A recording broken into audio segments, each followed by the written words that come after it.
Hello and welcome back, and thanks for checking out the channel.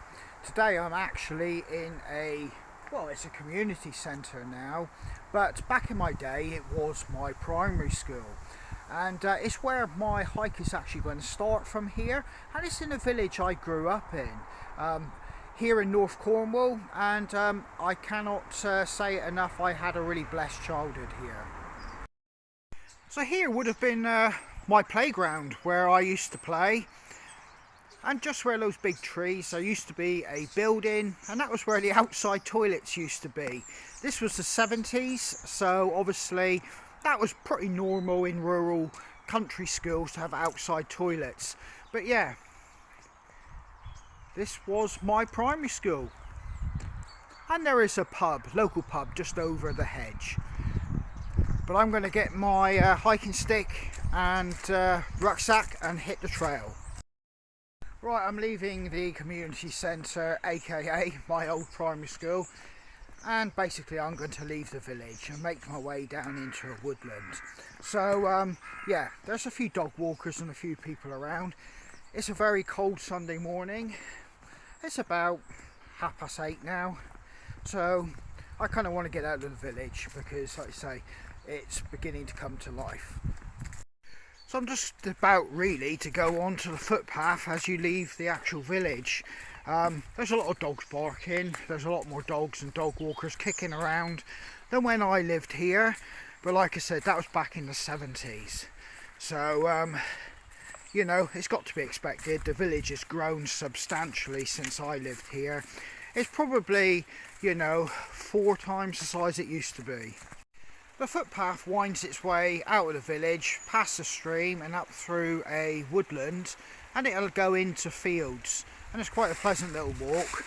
And there is a stream that runs beside the actual woodland.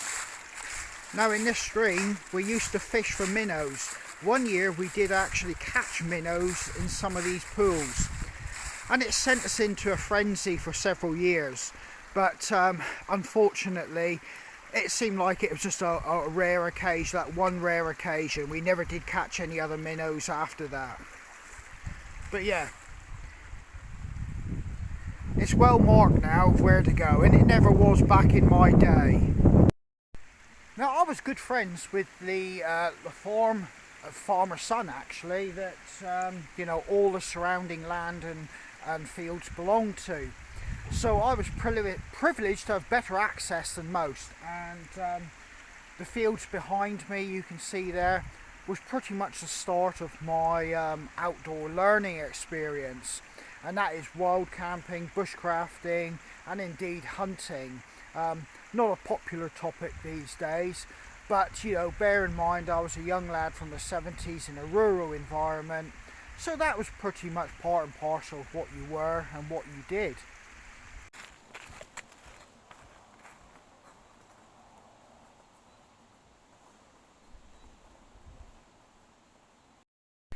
This woodland is mostly beech, and you know, a good 90% of it. So you know, it's obviously a planted woodland. It's not fully native, as in, you know, it's a natural entity. It's obviously been planted, but it is actually stunning. And there is a lot of very small ones coming through. They're so close together they won't survive because basically they'll strangle each other. But for the moment it's nice to see these really crisp, because it's really cold, the leaves are really crisp and they've got this real golden colour to them. But they won't stay there for long, they'll be on the floor. But it is nice walking through this at the moment, and yeah, it's bringing back a few memories.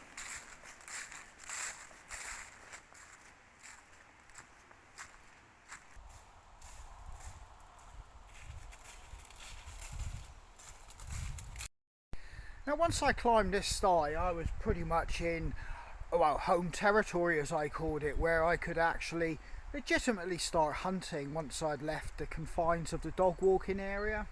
And yeah, it was always a bit of a rush to get to this sty, to get off into the fields.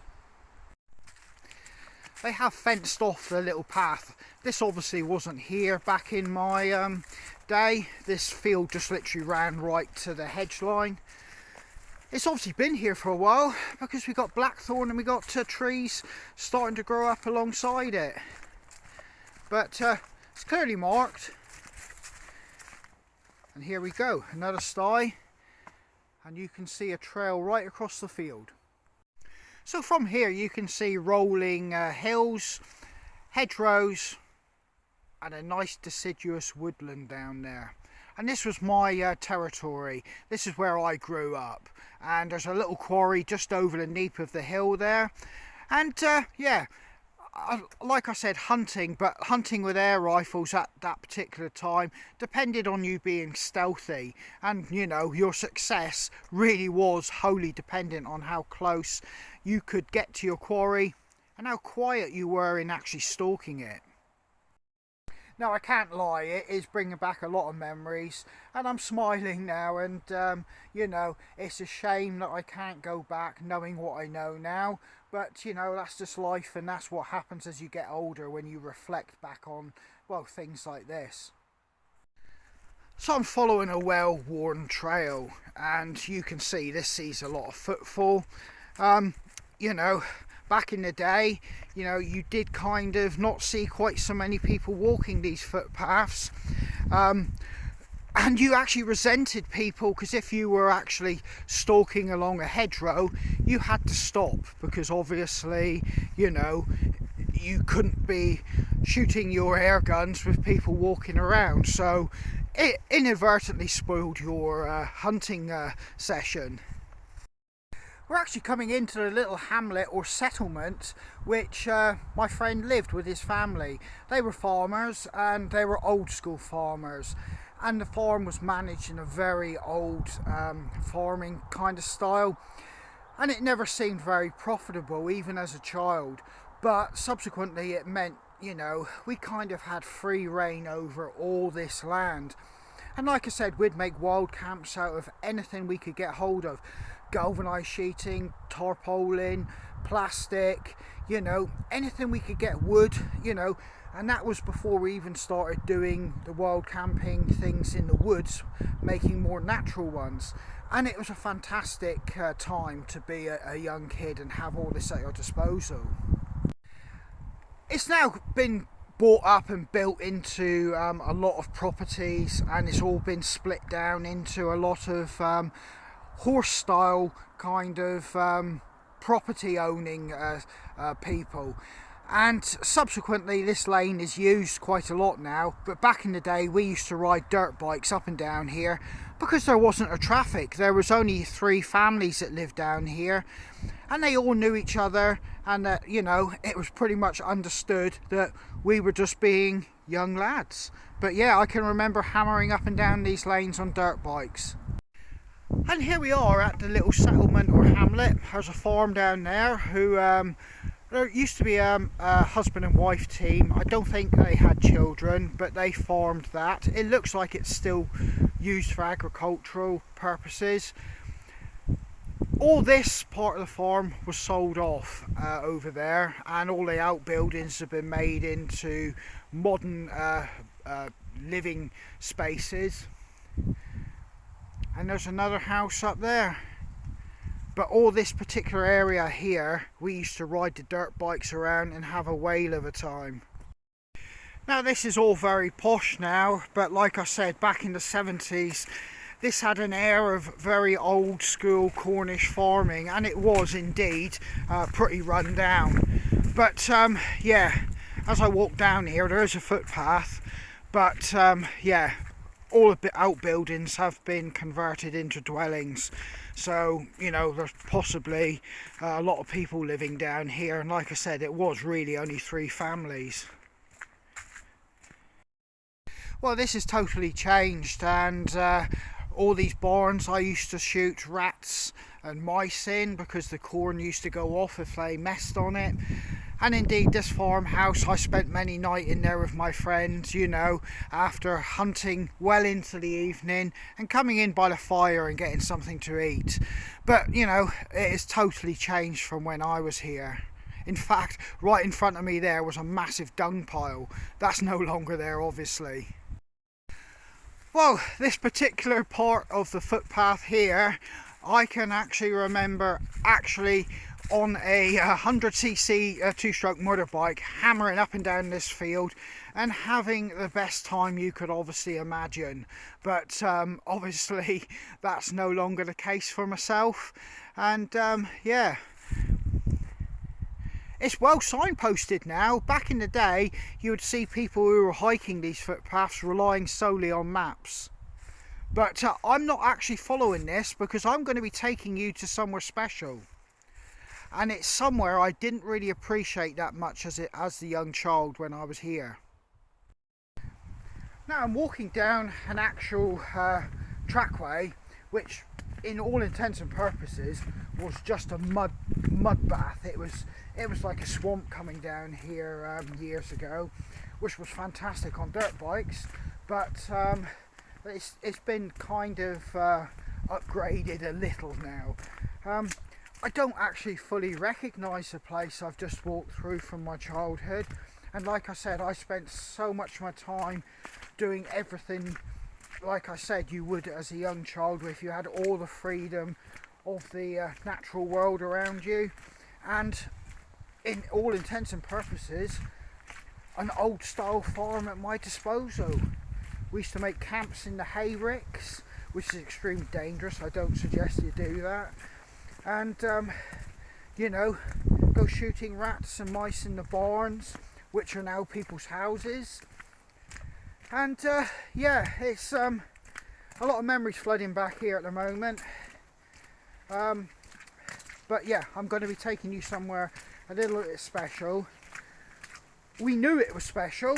You could feel it was special, even as kids, but we didn't fully know what it was.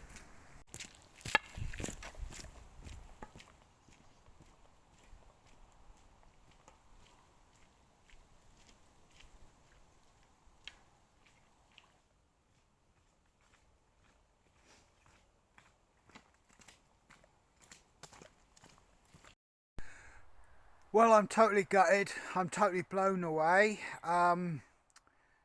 A little bit saddened, you know, and you know, it is totally not what I expected. But there is a new dwelling here. I have checked the interactive map for Cornwall County Council, and you know, it's clearly there to see. But still, I didn't expect it. I didn't look for it.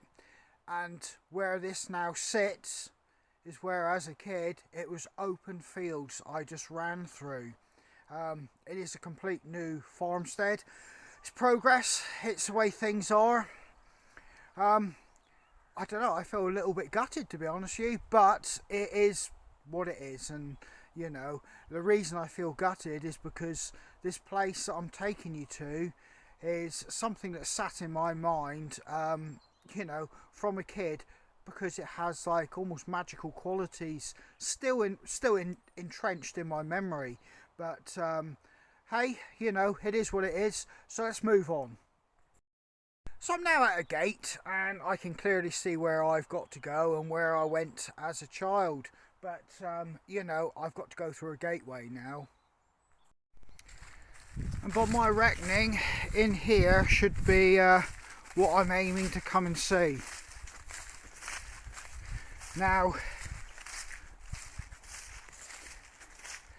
this was always part of it in there, and you might just begin to see there's a big depression, a bowl there. I'll bring you in here.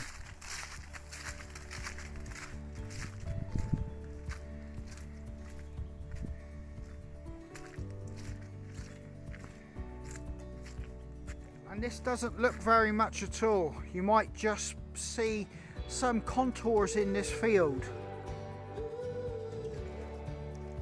But surrounding this complete enclosure, you're looking at an Iron Age fort. This is private land, I shouldn't be here, so I'll make a very stealthy, quick move over to the top of this rise. I'm just going to walk around and see if the camera will pick up the contours. Now you can quite clearly see it drops away here, and I'm on a mound, and it drops further away here. You can probably see the difference as it slopes away here in a semicircle coming around.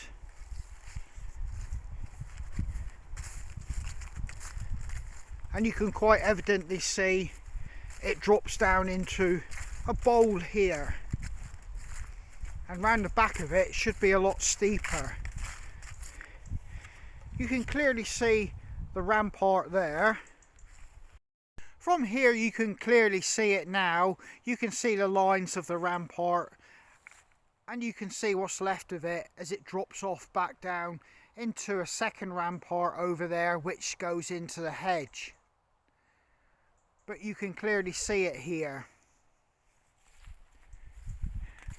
And hopefully if I move along here, you'll get a better feel for how high it is. It's not overly high, but you can clearly see the depression here and the rise where it comes up along the top.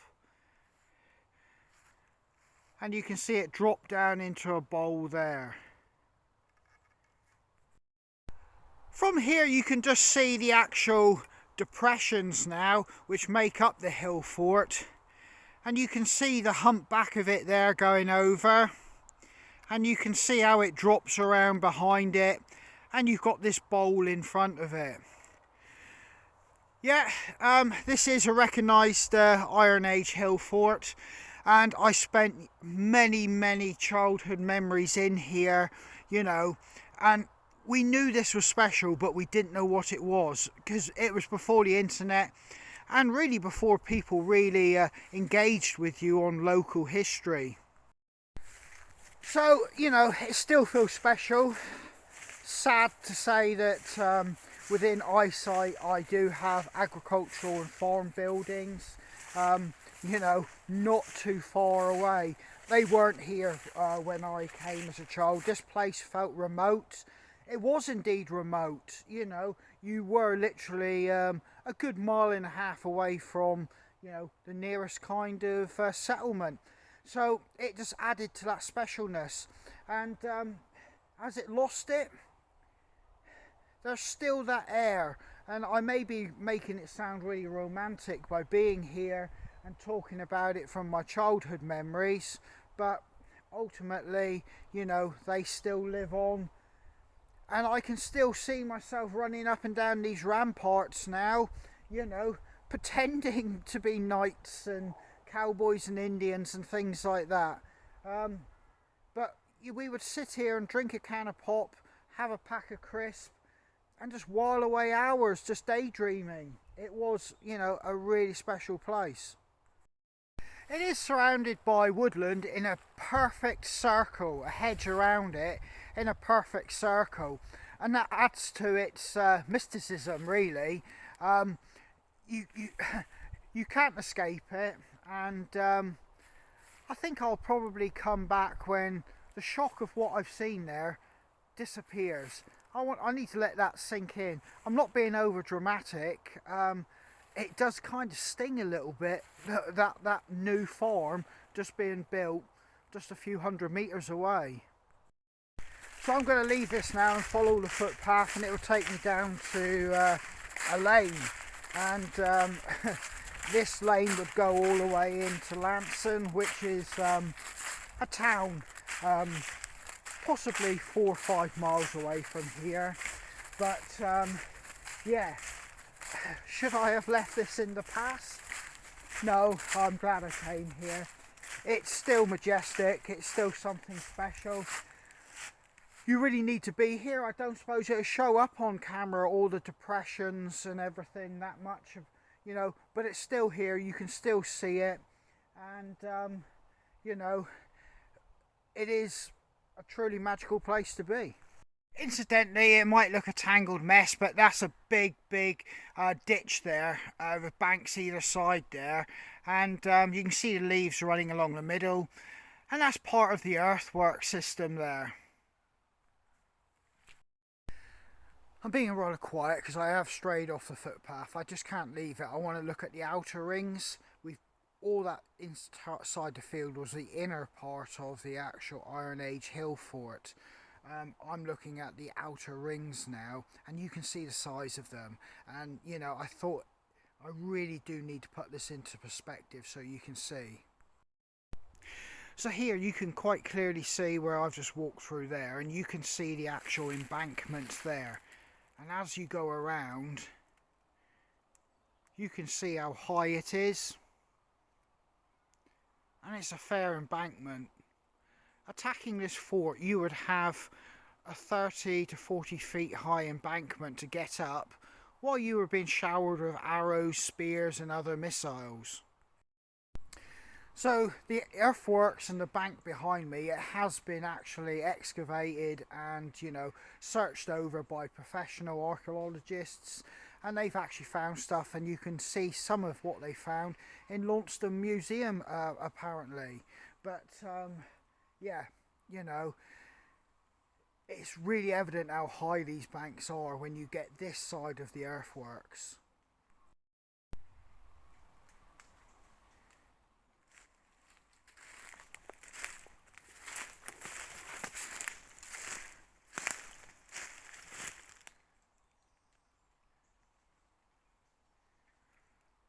And it goes in a perfect, you know, circle all the way around that inner part. Basically, the little paddock we were in was the inner part, and this is the outer ring. And it's fascinating to think people were here. And where I'm standing now, people more than likely stood themselves. And I just keep going round and around and around. Totally fascinating. Places like this absolutely blow me away. And we'll scrabble up a bank if I can, and we'll look out onto the main part of the fort. But it is quite steep, as you can see, and it's slippery because it's got a carpet of leaves. But anyway, I'm making my way up and see if I can get a view out onto the actual main part of the fort. And here we go, and that's where we were, on the inside. That's the inside of the actual fort. Incidentally, you can't take nothing away from this woodland in itself. It's actually stunning, and it's got a vibe of being old. And indeed, you can see this is a very old woodland. You know, the amount of ivy covering everything, you know, does sort of detract from the trees themselves, but it's just stunning to be in here. But I've got to leave here now and get back on that footpath.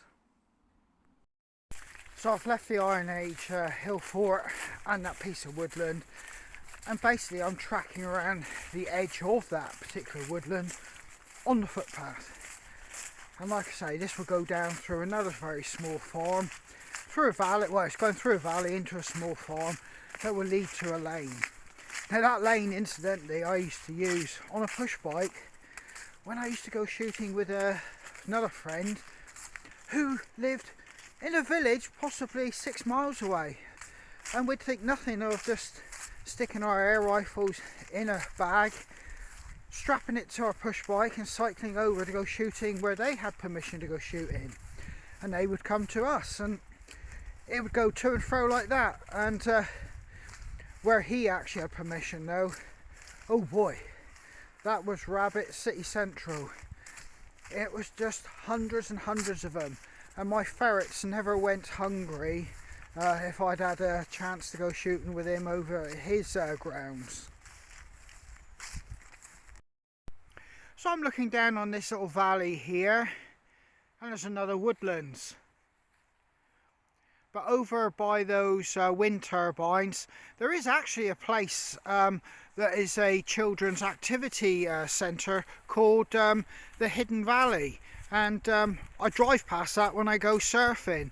And I just thought Hidden Valley with footpaths, because obviously I'm on footpaths, makes a good name for my channel. I've used other names, but ultimately they didn't feel right or sit right.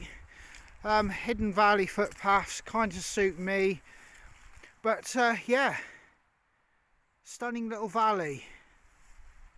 Not as secluded as it used to be, because you're overlooked, like I said, by that new farm. And it is a new farm, that all the buildings are new. It's not an existing footprint farm from something that's been there hundreds of years. But yeah, again, you can see where I got to go. It's clearly marked. We've got an arrow on the gate here. And I'll be making my way down through here. Like I said before, this is absolutely a stunning place to actually grow up and have at my disposal. And in a lot of ways, I didn't really fully appreciate it. I do now. So I'm making my way down through this field, and I'll be going through this gateway.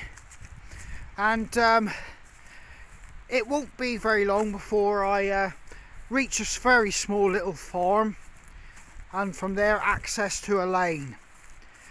And I will walk that lane pretty much the entirety till I come to a hill.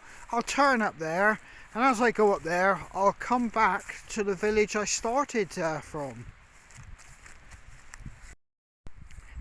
And like I said, you come into this little farm and you can make your way out onto the road.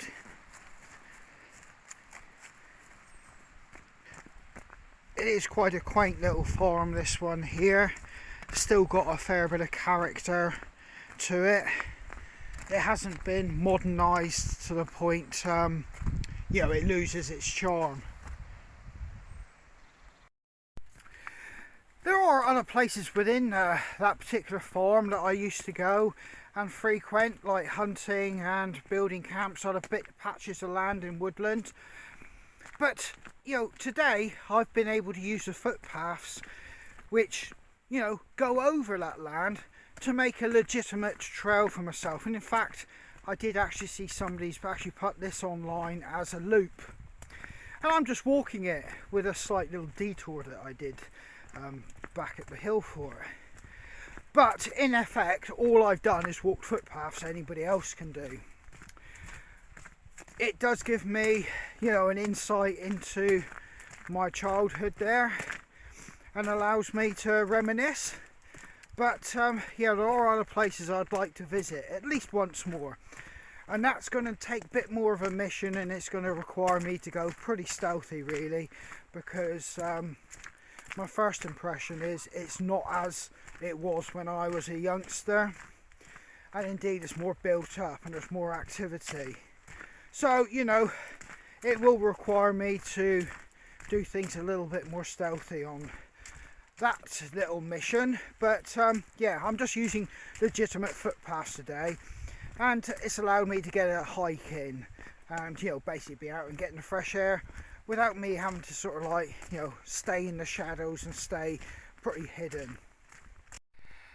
And I really can't put a number of times I've cycled down these lanes, like I said, going off to nearby villages with friends to go shooting and hunting where they have permission to shoot and hunt.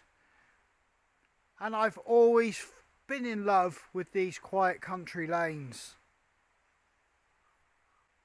Now, it's not all been hunting and, you know, shooting, you know, that I did as a youngster. Like I said, wild camping, bushcrafting, and it was before we even really knew it was a thing. But just being out in the countryside, like I said, wandering for hours. And indeed, in a lot of cases, if we would just like just decide we were going to go on an adventure, and we'd walk miles and miles across country, no maps, no phones, no navigation, and just walk and walk and walk till we hit a signpost we could kind of gauge where we were, and then just do it again to somewhere else and work our way back home. And these adventures could take all day, and we were just really making it up as we went along. How we didn't get lost, I don't know, but you know, it just feels like it was a different time now.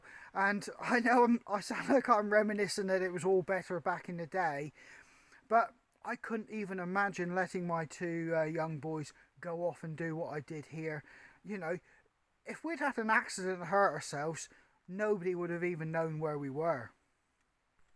So it's about 1.5 miles of lanes I got to do before I get to the bottom of the hill, which basically, because we've been going downhill, and as with everything in life, if you go downhill, at some point you've got to go uphill.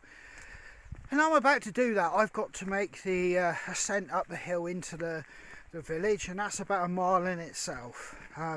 Not too far, and it's on hard standing road, so it's not going to be a struggle.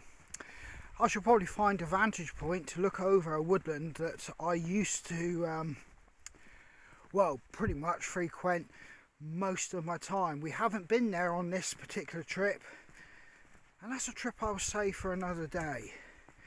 But we'll have a little look down on it while I have a cup of coffee. Yeah, not to be too gruesome, but a pigeon looks to have become a meal for something. I didn't see what it was because I come around the corner and all I saw was this shape fly off. But it's taken a pigeon and it's only halfway through. So it will be back once I make my way up here. And if you want to see how steep the gradient is, look at this ancient gateway. You can see how far it's been built off the road there, over on the left hand side compared to the right hand side, and that gives you the idea of how much gradient there is. Yeah, so getting back to the point in question, I've got to keep plodding up here, and it's a nice lane actually because it goes through this wooded area, so you know it's easy walking if you take away the hill, but you've got the beauty of being surrounded by trees. So if I actually do look like I've been working, that hill is a lot easier when you're 13 and 14, you know, and not carrying a backpack. But yeah, I've had to take the scarf and that off and cool off a little bit. I'm stood in a gateway and I'm overlooking this woodland here. And this is the woodland that I spent a majority of my, should we say, early teens, late teens inside, and possibly you know, 11 and 12 years old in, and that was where all my wild camping, bushcrafting and a lot of like squirrel hunting used to take place. It probably looks like just any other piece of woodland to yourselves, but to me it holds very special memories. So yeah, over on the left hand side, now that was really wide open and it wasn't too steep, so you know it had good access, and that was where the majority of the squirrels used to be, because obviously they could venture up into the agricultural land and help themselves to whatever was being grown in the fields.